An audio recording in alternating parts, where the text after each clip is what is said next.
டெல்லியில் பகுஜன் சமாஜ் கட்சி முன்னாள் எம்எல்ஏ தீபக் பரத்வாஜ் அவரது பண்ணை வீட்டில் சுட்டுக் கொல்லப்பட்டார்.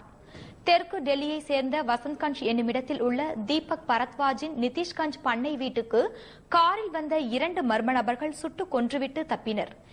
இந்த தாக்குதலில் காயமடைந்த இருவர் படுகாயத்துடன் மருத்துவமனையில் அனுமதிக்கப்பட்டுள்ளனர்.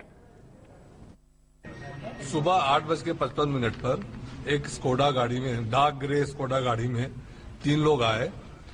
एक नीतीश कुंज करके एक जगह है NH8 पर, वहां पर उन्होंने बकायदा अपनी एंट्री की.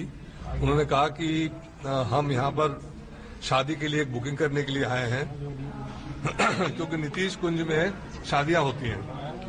उन्होंने एंट्री की. एंट्री करने के बाद अंदर गए और मिस्टर दीपक भारद्वाज उनसे बातचीत शुरू की और पॉइंट ब्लैंक रेंज पर उन पर 2 गोलियां चलाई गई, जिनसे उनकी बाद में मृत्यु हो गई.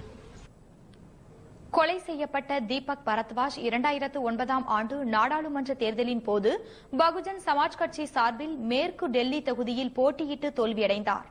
அப்போது தமது சொத்து மதிப்பு 614 கோடி ரூபாய் என பிரமாண பத்திரம் தாக்கல் செய்த அவர் கோடீஸ்வர வேட்பாளர்களில் ஒருவராக அடையாளம் காணப்பட்டார். मैं गया तो गेट पर पुलिस खड़ी थी और पुलिस ने हमने कहा भाई मुझे अंदर जाना है. मुझे अंदर जाने दिया. वहां उनको देखा कि उनकी पत्नी बड़ी परेशान थी, उनका बेटा था और मैंने उनसे पूछा नहीं क्योंकि उनकी स्थिति पूछने लायक नहीं थी. जिस स्थिति मुझे मैं पूछ नहीं सका और उसके बाद फिर मैं वहां से मैंने गार्ड से पूछा. गार्ड ने बताया कि 3 लोग आए तो गोली मार के चले गए.